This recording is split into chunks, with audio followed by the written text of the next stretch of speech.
Scott. I'm Russell. And I'm Leo. This is Spitball.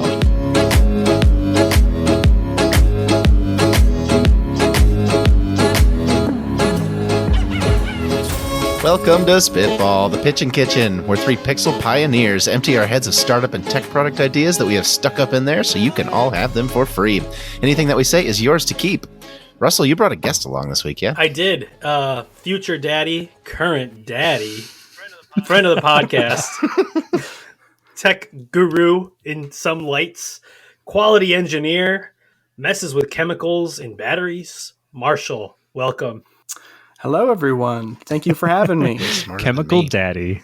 We're so glad to have you. This is going to be a lot of fun. And this week, thanks to your idea, we're going to be playing a game that we're calling Intramurals. So we're going to give ourselves roughly a minute or two for one of our reject ideas that doesn't deserve a whole episode. So who wants to start us off? It was your idea, Marshall. You want to be the first? Yeah, sure. So All right, what do you got?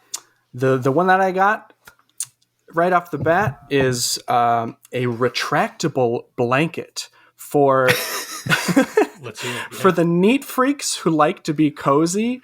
I'm one of those neat freaks, and I don't like leaving blankets all over the living room. And I can just picture this kind of retractable blanket you pull down when you need it, and then it goes right back up when you're done, clean and cozy. I love the Or it goes right at the foot of the bed, and you don't have to make your bed ever again. Why do you have to leave your sheets on the bed? You can just roll them up like a like a blind that you're pulling up.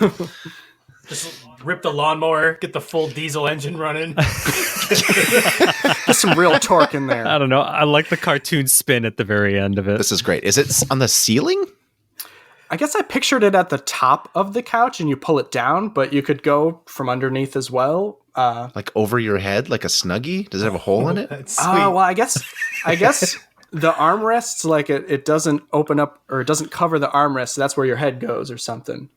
Oh. So I'm picturing you lying down for this. You're laying down? Yeah. Oh, that's great. Or you have two sections. Or, yeah, you just have a bunch of holes, like hooded holes throughout the whole blanket. And you just pop through one of the Suspicious. Like a Swiss cheese. Yes. Honey, did you cut a bunch of holes in my blanket? This is great because, like, if you have a whole couch and you have a whole family that wants to, like, share a big blanket, don't have to worry about it anymore. You know, you don't have to have 5 different throw blankets all over the place. It's one amazing, enormous comforter that comes. Mega blanket.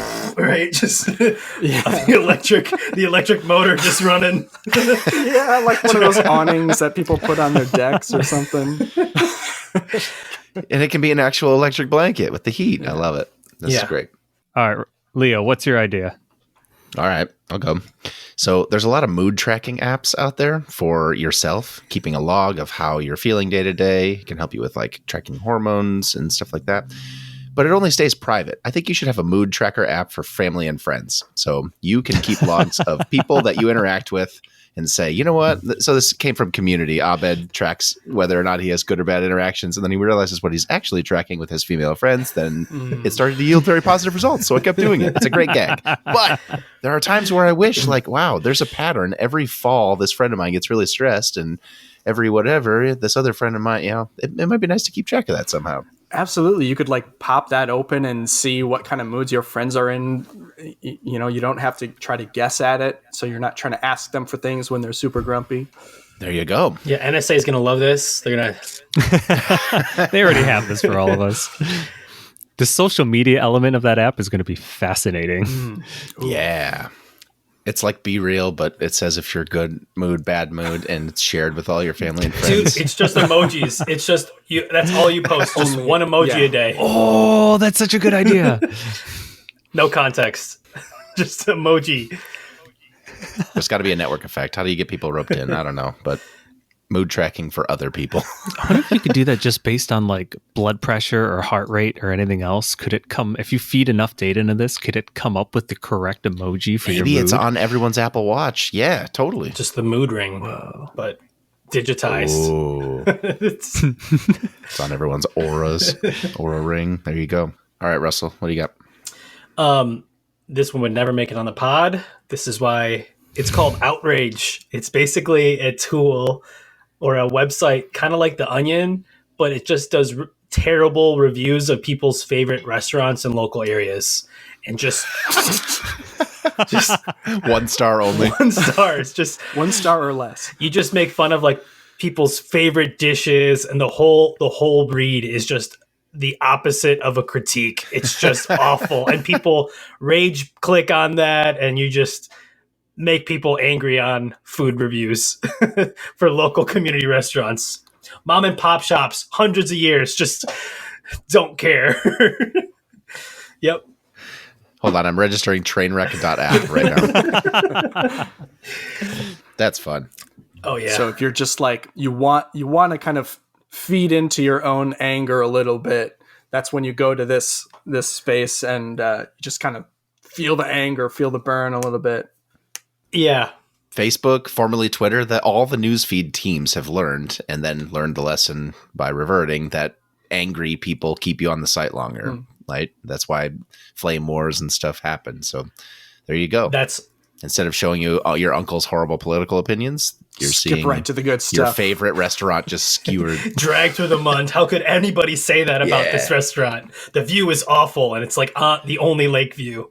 Just smells bad from the dead fish. I don't know. I've thought about different restaurants that like would have no reason to have a bad review. That's great. Yeah. Scott, let's hear your intramural half-baked idea. This is definitely a scrimmage one that I could not pitch as the full.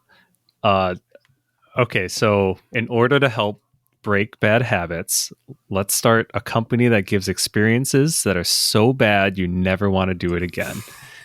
Oh. So this stems from my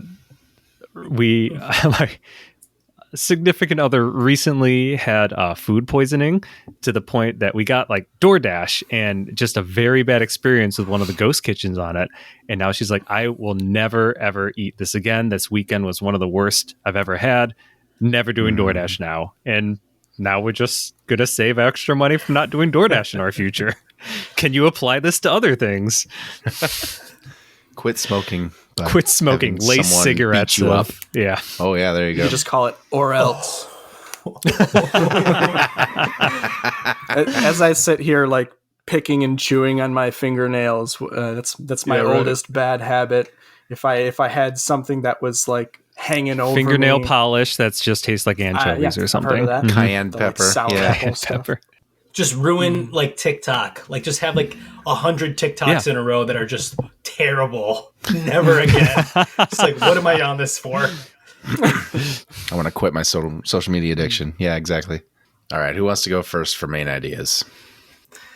Wait, this was originally an intramural idea, and now I'm using it for Russell's Love Corner. Yeah. This sounds like a perfect He's segue graduated. into the main show. It's almost junior varsity or something. I love it.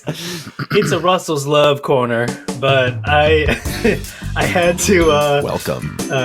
pull this out of a hat, but I thought about this a while ago.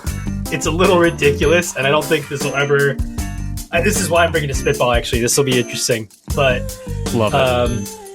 so I've thought about creating what we'll call it beacons.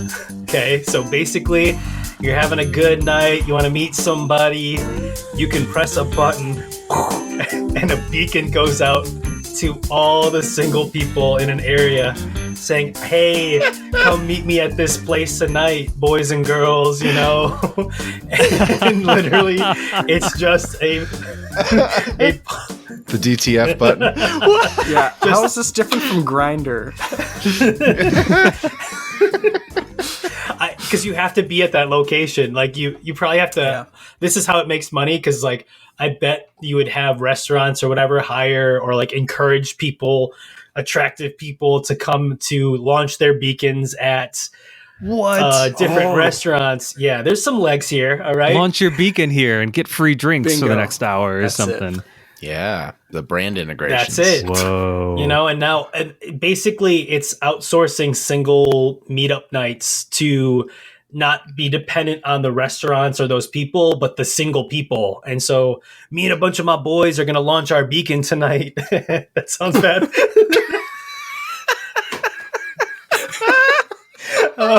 You know what? That's part of the fun. Dude, I think I beaconed twice last night. I don't even remember. That's so then now you just have people like, and then now it's like, oh, look at, but a bunch of beacons went off across the street. Let's go to that bar instead of this one, right? And now it's like it's a group. It's probably better in groups if you're, launching your beacon by yourself. It's not going to be as cool. So I don't know how else to say it now. But yeah, it's like if you do it in groups maybe or something, that's kind of where it shifts into more fun. I just want to add some hardware to this where it's like an IR bracelet or something that you can only see through your phone if you're looking for it with the app or something. Like, this person's his beacon's going off over there, but you can only see it through the phone app. It's got to be called Beacon now because the puns are the viral marketing in itself. Yeah, absolutely. But yeah, so now you just partner with brands. I think that's the monetization. It makes money. Mm-hmm. It's way different. You can take pictures with your boys and say, we're going to do this, right? And everybody can add on to that beacon. I'm here. And now you have like, before you go out, you can pick your place based on who's wants to talk to somebody, right? So get rid of the whole, it's online dating without, that's how I would pitch it. It's more like, without preparation. Yeah, you can't talk to them. It's just, I have to meet them in person. Ugh. I have to date in real life. Yikes, right? Like, no, yeah, that's how it is now. It's how it should be. If you're having a bad date during it, do you change the app to a distress beacon and someone else can come and get you out of there? Yeah. Just fire the flare, I feel like it'd be really easy for this culturally to be like a sign of desperation or not coolness. So how do we make sure that it's a cool thing that cool people do? Is it something when they fire their beacon? You want to have you have to have a small group together before you light the beacon? Because then it's not just like a single person 3 or more looking for love or whatever. It's a little bit of a group scene, but kind of saying, hey, we're open to hang out with more people. Come on over. That's a great idea. Yep. You avoid there's that one creepy horny guy in the corner who beacons here every night. Flashing in the corner. Yeah. Well, you could probably, like on the app, right? We can make like small beacons and then big beacons or something like that. Well, that's your in-app purchase strategy, right? Oh, there it is. Oh, jeez. It's the best one yet. This can make more money than the other ones. It's got legs. I could see this like helping out small businesses and, setting up like donation drives or something like that. If you have a bunch of beacons going off for a adoption event for kittens or something. That's wholesome. Oh, yeah. Yeah, it's driving in the other direction from... Yeah. But you could have like a dog park beacon. Like, I feel like a bunch of single people should meet a dog park. Everybody's got their dogs. Maybe we throw some beacons out there. And that would be a great excuse. Yeah. Mutual interest. Dude, maybe we throw some Pokemon Go elements in there, like events, right? You do like random events at points of interest. Meet at this. No, I don't know if it's like a fountain. It's the beacon weekend. Yeah. I'll throw this out there and then I'll save it for the next love corner, but I want to create The Bachelor and The Bachelorette, the shows. Mm-hmm. I think this is like, if you're a single person, you got to have, that would be an interesting way to create use the beacon to, I don't know how to make it not creepy, but like create an experience where I'm like, the most attractive dude on the planet, right? I mean, we're all that lucky to be here on this podcast. We're looking at Marshall right now. I hope you know relatable, yeah. We all know. Continue. Bringing the average up. You can somehow create that experience like live in person. Like I have 10 people all around, like trying to talk to me. I don't know. Like I feel like everybody that watches that show wants that experience once in their life for The Bachelorette. At least I think that's what people. A sponsored mega beacon. Something like that, or I don't know. That's a stretch with with this app, right? One of the many that we will launch here on this podcast. But I think, Of course. that's a. I really like that idea. Would you use it, Scott? Like, if you that, or like, would we have used this back in the day? If we had a group of actually single guys, honestly, screw it. I would just force you guys to come out and be like, come on, we're all going out tonight. This tonight's for me. Get this app, turn on your beacons, and we're hanging at this bar together. Yeah. Like That's how I would do it. Light the beacon. Light the beacon. There's something The kinda, beacons are lit. exciting about it, right? Russell calls for aid. It feels like it has gravitas. We've done it. It really does. Yeah. Yeah, it's good. Gondor calls for aid. You know what's funny? just a bunch of dudes on the app lighting their beacons to each other. It's gonna happen. This becomes dudes hanging out, groups of single guys meeting other groups of single guys and hanging out. Everyone That's wins. valid. Yeah. Yeah. Totally. Yeah. Maybe it should just be a bro app then.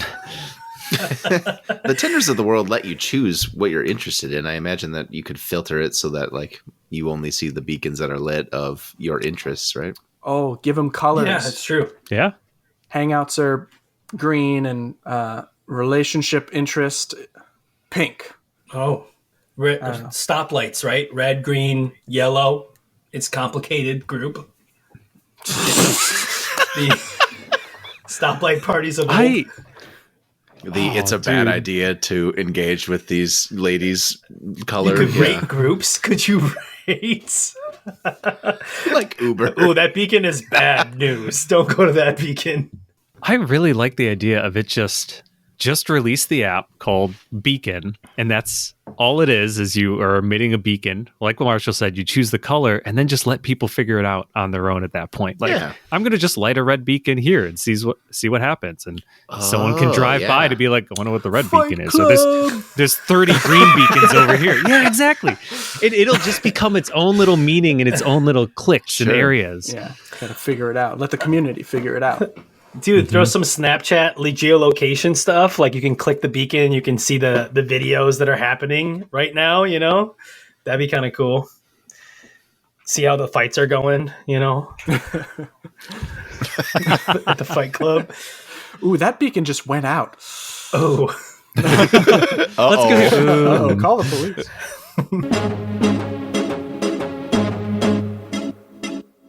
Alrighty, Scotty. Let's hear what you're pitching today. Okay. So I recently read an article that I cannot stop thinking about, and it is a company that is training AI models. Microsoft's putting like $50 billion into new servers and training for different AIs, which is just a bunch of GPUs, super energy intensive. He said AI, take a shot. Crap. And so, but what this company is doing is they are renting people GPUs to put in their home. And because they take so much energy, the people, you're using them as space heaters for their home. And then the company is then subsidizing them money to pay for the power that's being consumed there. So pretty much you're just getting a free space heater that you just have to keep safe. Or you're paying like half costs because you're going to use a space heater anyway. Might as well split it with this guy. Yeah, exactly. And if energy is being subsidized like that and you have a source of heat in your home, there are so many different attachments or things that you could put on top of this space heater / GPU. It's not hard to make a dehumidifier out of things as long as you have a heat source to condense air and constantly be pulling moisture out. You could put a big glass case around it full of algae that feeds off of the heat on it and a basic light source and use that for air purifying. Just put a hose connected to this guy, run water through it, and all of a sudden you have heated floors or a heated swimming pool. You have a heat source for free in your house. How do we utilize it? Melt snow. Melt, there you go. Yeah, melt your driveway. Small basic, a mat that you can put over anything that just runs in and out of this GPU. So is this like a thing? Run your literal hot water heater. So the actual space heater part of it is a thing right now. So people are selling GPU pack boxes. This is a Kickstarter that I just saw. Where they're like, we're going to take these GPUs and we're going to put them out into the world, rent them out into the world, and you're going to get the free heat. Put this in your basement and we'll pay for half the energy to run it. You pay for half energy and you get heat. In addition, you could also get the dehumidifier attachment because it's in your basement. So we're coming up with a bunch of ideas that would add on to this idea. How would you use heat? Free heat. I mean, water heaters are constantly running. Right. You just have it The amount of power that goes through these help things, that. honestly. Dude, water heat, yes. I would just tag on everything. Like, I would just get 50 of these in my home. It's just free heat. Can you condense heat so that it's like, 500 degrees? I'm using it for my oven type thing. If you have a GPU that's running for an hour and it produces this many joules, can that be collected and stored and accumulated somehow? I don't know enough physics to probably not. I feel like that would have been done in some way if it was easier to do. Not specifically. So like, for with example, we have a hot electronics. water pot. We have a thing that's kind of like a kettle in our house, but it takes forever to heat up, but it always stays at like 208 degrees. And it's an always on hot water thing. And it uses almost no electricity because it spreads out the load over a long, long time and doesn't take much to keep something hot in energy once you get it there. I'm just wondering, what are the upper limits of this GPU temperature that we have to work with? Yeah. Well, how hot do GPUs get? It's like around 100 C, right? I don't 80, know. yeah. On the well, Cook an egg on that. Dude, You could run a 3D printer on that. I do this kind of today. I mean, I close the door of this room for my podcast, and I don't have to run the heat in this room. Don't get good airflow. Like, it makes sense. Because of all the computers on around you and I 3D have 3 printers and shit. monitors, my computer. My wife complains that my office is significantly warmer than every other room in the house, even when I'm not in it. Got my NAS and my all the stuff, Yeah, but this is kind of like a mini split where you have smaller heat sources spread around the house. If you have like a brick or something that you plug in one room and you have it around a couple rooms, then you can have it more localized and more controlled as well. I mean, there's so much. You can build a water cooler, or not a water cooler, like you put like an oil reservoir. Like, there is a whole crap load of stuff you could do with this, I think. Well, but that's the thing. You can use the heat to create essentially a refrigerator and have a cooling side on it at the same time. You could literally power a refrigerator via a heat pump with this thing. could you go like, in a way, this would wipe out solar panels from the planet. Wow. Well, we still need the energy. The energy goes into this box still, dude. Yeah. The difference is someone else is paying for the energy. Oh, okay, wait. It's kind of like how your car has, like, it collects the waste heat, and that's how it runs the heat, right. like from the engine. Let me add to this. Let's say you add solar panels to your roof to power those GPUs. Now you're literally making money running GPUs, free heats. Like, you get your energy if they subsidize it the right way, and they're not like paying your electricity bill, right? You're just like, throw some solar panels on it. I'm retired. See you, boys. I got 30 GPUs. We don't even need the GPU at this point. Let's get the solar panels. The GPUs make you your money. The solar panels save you all the energy, and so now they're paying you literally to subsidize your energy. Well, I make my own energy, so couple grand a month. Scott, can you teach me about heat pumps? So, like, you can turn this into cold somehow, right? How does that work? I literally was on ChatGPT right before pitching this, being like, I can do this, right? And so... Yeah, because, like, air conditioning and refrigeration and stuff uses the loop. Energy... Well, I guess you have electricity going in, you still not have to have heat. some kind of energy input. It's like you're moving the heat around, I think. It's about compressing a liquid. There's a liquid that when you compress it cools, Right. or it's the other way around. So when you compress it or you evaporate the air, it cools or heats it. I did HVAC school. I have a certification in HVAC, believe it or not. For What? Yeah. Seriously? Not a full trade Man of school, many but talents. I did. When I Wow. launched a company, I had to do this whole HVAC training. But yeah, there's a compressor, Whoa. an evaporator, and a coil. Yeah. And that coil, when compressed, is what creates the heat. When you compress the liquid, I think it emits the heat, or the other way around. So Yeah, it's like you have to put the energy in to move it from heat to cool or cold. But or the something thing that's like going into the system is not. I don't know. compressors It is are what energy, costs yeah. it's what the energy is. Right. Was. So a way to collect heat. What are the ways that people collect heat and turn it into energy? You got turbines. That's a little bit too big scale for what we're doing here. Like boiling water steam turbine is a little much. Is that it? Is everything steam? Yeah, it kind of makes me think that maybe if we could just collect heat coming out of the back of the computers and turn it into more energy, we probably would have been doing that already, right? Yeah. Marshall, is there some other kind of liquid which a much lower point to turn into gas that we could be running through here and make little tiny turbines? Many of those are explosive, so probably not a good idea. I know that our city has bricks all around that have computers in them, and they track the temperature of the sidewalk, but they're self-powered because they have plates on the top and bottom of the brick, and somehow they generate just a little bit of voltage and electricity From the walking? temperature differential between the warmer earth and the cooler air. You can generate energy with plates and some sort of I don't know enough about it to sound intelligent while I say this, but there are systems out there to generate just a little bit of electricity with temperature differentials, I think, but probably not enough for what we're looking to do here. There's got to be a way to convert heat into energy, right? Like you can charge a battery with heat, right?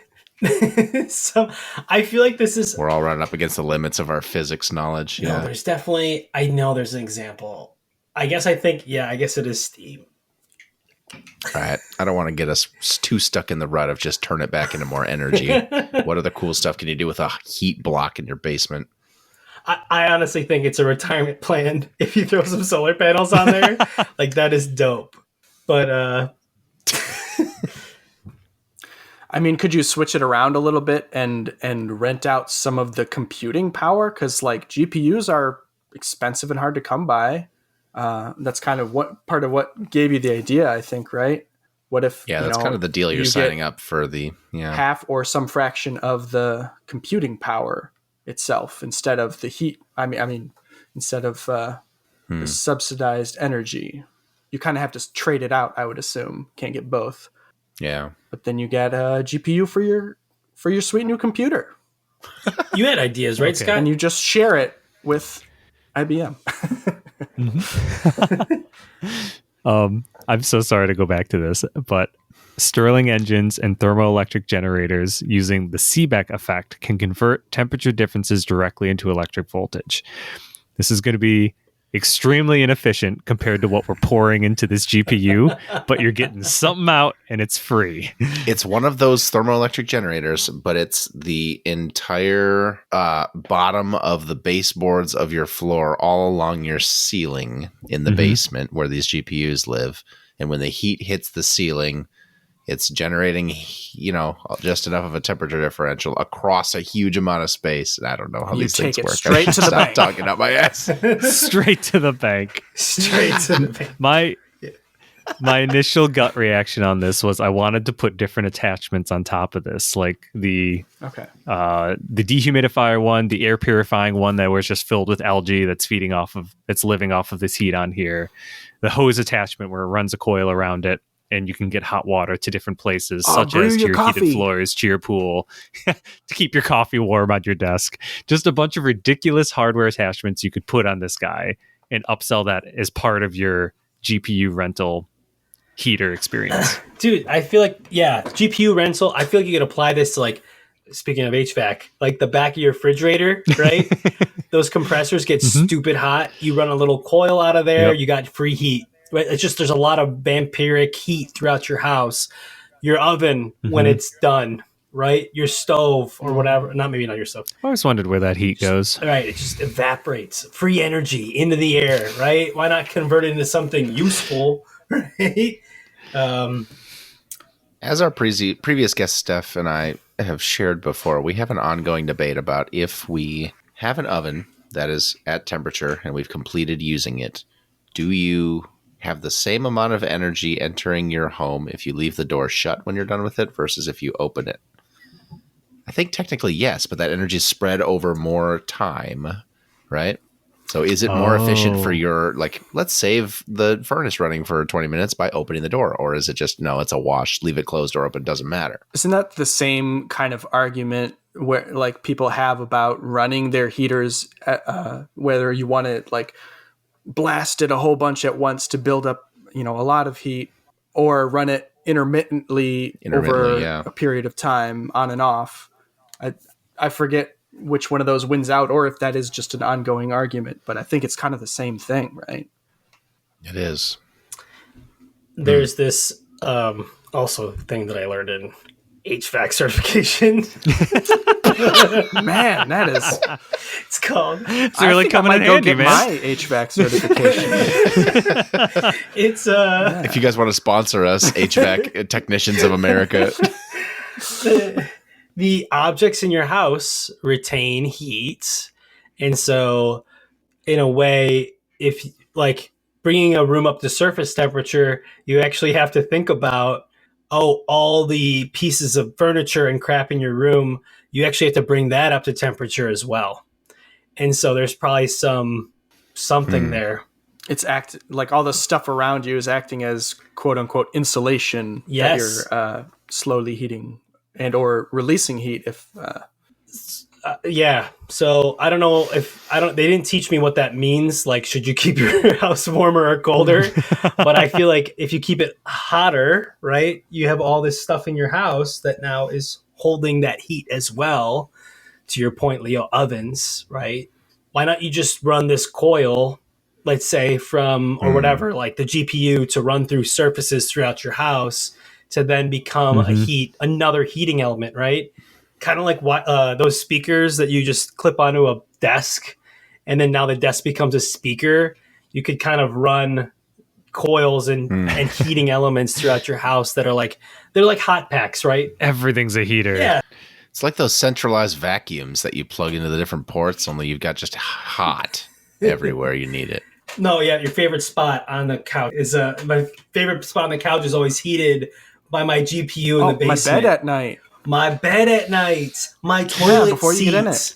My just for the bidet. Ooh. Yes. There's just a bidet tank next to it.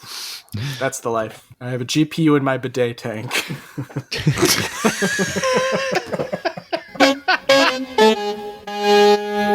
Oh yeah. All right, Marshall, what idea do you bring this week?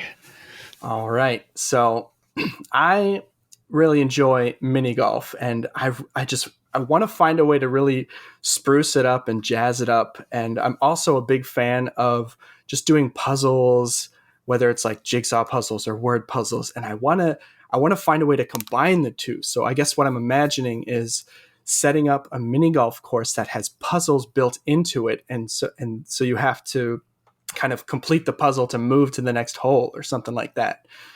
I feel like you could go really complicated with this. Like the original idea in my head was a lot more Rube Goldberg, but that is also very complex. So you could also do some cool stuff with like virtual reality or augmented reality. I feel like would be an amazing use case for augmented reality, to have like puzzles that you solve by kind of knocking a golf ball, and you try to knock it into this column, and that opens a gate so that you can then knock it in this other direction.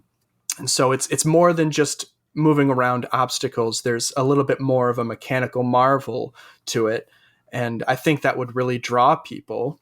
I think people would be excited about seeing something like that in action, whether it is a big physical thing in front of you or a kind of virtual space that you have, I guess, curated for some more specific puzzles. Like an escape room. Yes. Like an escape room. Rooms Yes. meet Putt Putt. Exactly. Oh, that's great. Because people gather for those. People are excited to come together and solve puzzles together. You could have it be a group experience where you have to have multiple people participating in order to get to the next stage. It's working in one room together, but it's Putt Putt. What you guys think? That's sweet. I love the VR possible element to that as well. just put them in. Because my first thought is on this is, okay, if you're doing puzzles on Putt Putt, like everyone loves Putt Putt except for waiting behind the person in front of you doing Putt Putt. And if you're all of a sudden it's some person figuring out a puzzle up front. So I really love the idea of combining this like escape room-esque where like you have your own section. It could even be the same room where things are changing inside the room and you're just putting the same course that's changing all the time, or you're moving on to different ones going through. Yeah. That could be awesome. That's a good point. You could put time limits too. You could put like escape rooms have a time limit, right? You could throw like, all right, you have 10 minutes a hole. You pass or fail, and your game is beat all 18 holes in your time limit, or 9 holes, right? It's team effort. Maybe it's like a shot. Like it has to be a hole in one too. You could do stuff like that because that would be now everybody's like, come on, get that, nail it. Turn to the left. Then you get your picture taken if you beat the record and get the hole in one. But over the course of your puzzles that you've solved so far, you're getting yourself rewards like bumpers and easier paths to the hole-in-one and stuff. All right. Yeah. Mm-hmm. Whoa. Yeah. The faster you solve each of them, the more bonuses you get moving on. That's so cool. Yeah. That's some good incentive. And then maybe the final part of it with that last hole in one is, there is some kind of mechanical piece that takes the ball away, and that's that's the Rube Goldberg part of it, where a Ferris wheel carries it away from you so you don't get another shot. That's it, man. Once you've hit that last shot, it's gone. You gotta monetize this, right? You gotta steal the ball at the end of the course. Yeah, come back and try again next time. I've used my MetaQuest 2 for a lot of like 0G Frisbee and playing Beat Saber and stuff. But honestly, playing golf and golf simulators works really, really well. We have a friend who bought me a Putt Putt game, and it's super fun to play golf in VR. Nice. Yeah, I imagine you have to have some kind of like haptic feedback with that, right? Is there any kind of built-in for the games you've played, Leo? Oh yeah. Yeah, the controllers each buzz, and actually, you know what? Some of the games require controllers, but some of them are just hand tracking. And you could even have like your own accessory that you sell that is a little golf club or something, or just nothing at all. You're pressing buttons. Yeah, it's probably not too difficult to set up a golf club that has haptic feedback. Just have the sensors in the right place, and you don't even need the ball for this. It can just be little purely gyroscope virtual. Inside. Yeah.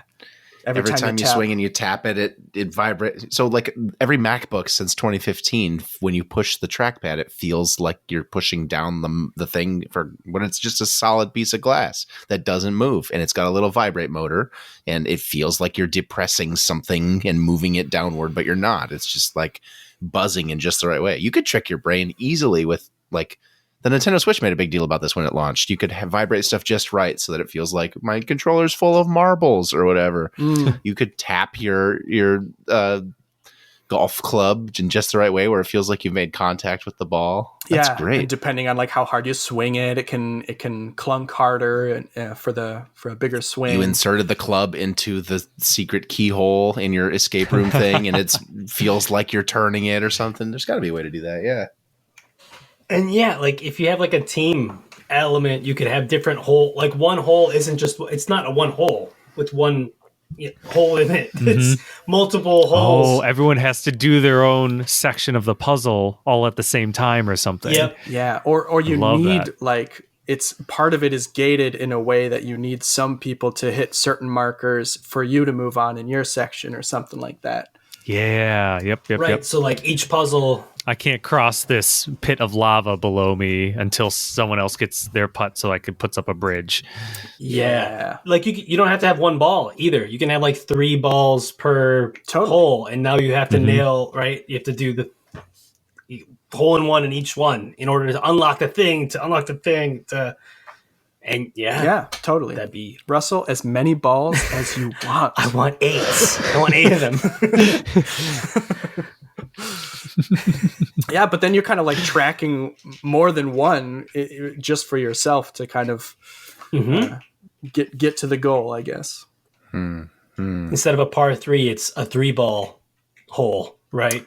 Oh yeah, because you can generate more at a whim, but that's part of what your score is.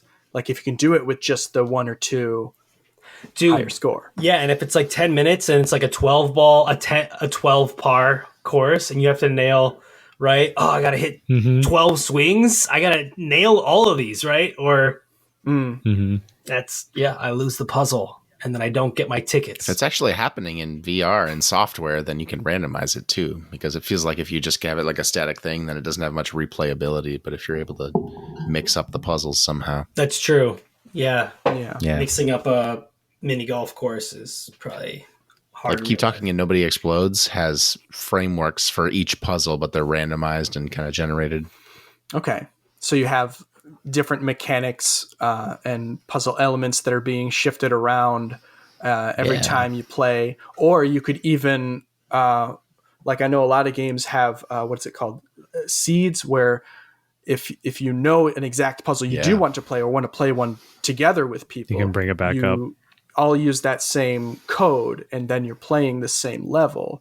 Or you could just get a completely new one. Lets you tap into the speedrun community. There it is. If you have that kind of hardware, though, where you can get that sort of haptic feedback, I also want to see the free-for-all opposite version of this, where everyone's in the room at the same time, and it'd be like, first one to get it in the hole wins. Go. Like, the Fall Guys of the Fall Guy version, where it's just chaos and you are just going as fast as you can. That sounds like a blast. Like these Tetris 99, F-Zero 99 games that Switch has been doing, where you just have a mob. That's great. Yeah. That sounds That's like a funny. bonding experience, but in some warehouse somewhere. Yeah. Corporate That's event, fun. bachelor party. Right. Team building. Yeah. Team building. What if Don't it was kill hidden? everyone else. Like, what if you hide? There's one hole, and everybody has to try to putt around to find it. Just putting through the forest. It's part of the putting through the forest. What is that guy doing? There's a putt-putt course nearby. They're looking for the hole. It's a worldwide ARG. First to find the hole on Earth wins. Ooh. That's how you get Just the buzz randomly started generated. for it. That's how you get it going. Kickoff event. I love the idea of a giant corporate warehouse for VR, where you just get a bunch of Oculuses or something, invite groups of people there and be like, okay, this is this game that we're doing. That we're doing paintball today. We're doing forest putt putt. We're doing whatever. It does exist, yeah. There's been like, when the last Harry Potter movie came out, come to our thing, put on your VR headsets, and we have a special partnership where you can that's be awesome. in Hogwarts or whatever, yeah. Whoa. Yeah, you could have separate events like that kind of tied into it. But it's got to be mini golf themed still. That's right. I'm not letting go of that. That's great. Harry Potter mini golf? Maybe.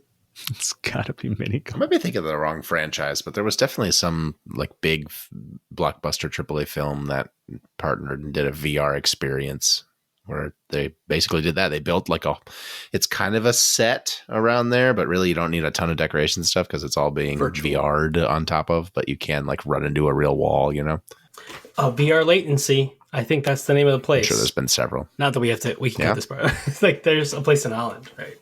That's a great idea, Marshall. I like it. I know. I want to see that. I want to do that. Me too. I just don't want to put in the work. So, Spitball people, it's yours. That's why we're here. Okay, Leo, what idea have you got for us today? It's a simple one.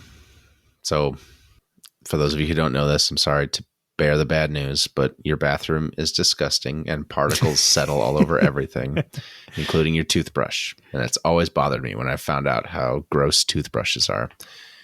There are ultrasonic jewelry cleaners out there that just use regular water to vibrate and clean shit. There should be one with some sort of notch or hole, and that's where I store my toothbrush. I stick it in there at night, and it just vibrates and stuff. I think there's some for like UV or whatever, but it just cleans it every night. And then it's sitting in there for a minute or two. I don't think you have to do it for very long. And you get a clean toothbrush every day. Done. Pitch over. I don't know how to make it waterproof, but yeah. Yeah, I like the idea. Because all you need is the ultrasonic vibrations to kill the germs. I think that's true. I think you can sterilize stuff ultrasonically. What? Wait, you're telling me that It's just water? There are jewelry cleaners out there that you just stick water. Sometimes you can put a little bit of like bleach or something in it, or like shining agent or whatever, but you just stick, I don't know if you've seen videos out there, Yeah. but TikTok or whatever has them where you just stick a dirty piece of like bracelet or jewelry or necklace. It just vibrates water and not much else, and dirt falls off of it. I want to store things that actually go in my body in there. So I have one of those jewelry cleaners. I have something like that for it's like the size of my glasses, so I can clean them off every once in a while. But Does it work? to have one like built in with your toothbrush, Does it work for your glasses? You have to use soap for that. I'm not sterilizing. I'm trying to get the oils off, but it does. Sure. Yeah. How long do you have to leave it in there before they're clean? The one I have runs for like a preset 3 minutes. So that's nothing. Yeah. That's nothing. I want it there for 23 hours until I'm ready to brush my teeth I'm saying that's again. all you need. You stick your okay. toothbrush in there, you run it for 3 minutes while you use your mouthwash and wash your face or get your pajamas on, and then you're done. Or just could be your alarm in the morning, because if it's buzzing loud enough. For those of you who have electric toothbrush, you just take the head off and stick it in there. Mm-hmm. You don't even have to have the notch. I wonder if you could flush the system, somehow have it hooked up to your main water line where it'll just auto flush and auto refill each day or however you want. Ooh, yeah. If that was the case, you could put anything in there, like you said. I just have my cleaning box. Maybe you don't want to share your toothbrush with it after this if I'm putting in jewelry or other things, but I think there are like camping and desktop small apartment dishwashers that you can get that sit on a countertop and they hook up to your kitchen sink, and you just like turn on the faucet and the pipe goes straight into it, and it's got room for a few plates and not much else. But for people who are in a situation where they can have a full one, right? You want kind of like that, but also with a pass through on the faucet where it just sort of sits there and you can, your cleaning box. Exactly. That'd be dope. You could just create the toothbrush too. Why not stop at the like? This is the toothbrush that's always clean, right? You just yeah. It's compatible but proprietary with our special heads that we have to sell. Just go all the way. I love that, actually. It's just a toothbrush, an electric toothbrush, but it stores upside down, so the bristles are facing down, but it's inside of some ultrasonic recharging thing. Yes. And then you pull it back up and it's clean and ready to go each time. Boom. If you're storing it inside something, then it doesn't really even need the like everyday thing. Because no. I want it extra clean. I mean, I would like that. Get all the black pieces out. Yeah.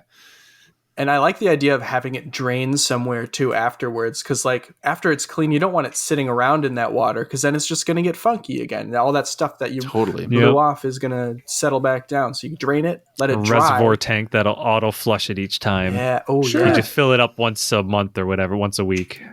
Like a Keurig type thing, where it's got like exactly. The tank on the back. Probably wouldn't need a lot of volume. Yeah, you don't need much. Every time you flush your toilet, it actually takes the water from the top tank, runs it through. Why reinvent the wheel? We gotta. We'll just store toothbrushes in the top of our toilets. I was gonna say that the toilet tank is clean water. You just make that the ultrasonic cleaner. That's it. And it has a GPU in it.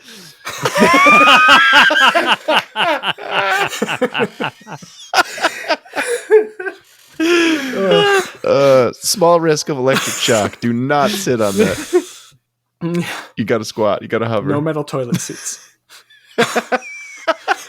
Thank you all for listening. We hope you enjoyed yourself this evening. And thank you very much, Marshall. It's a delight to have you. It was wonderful to be here. Thanks.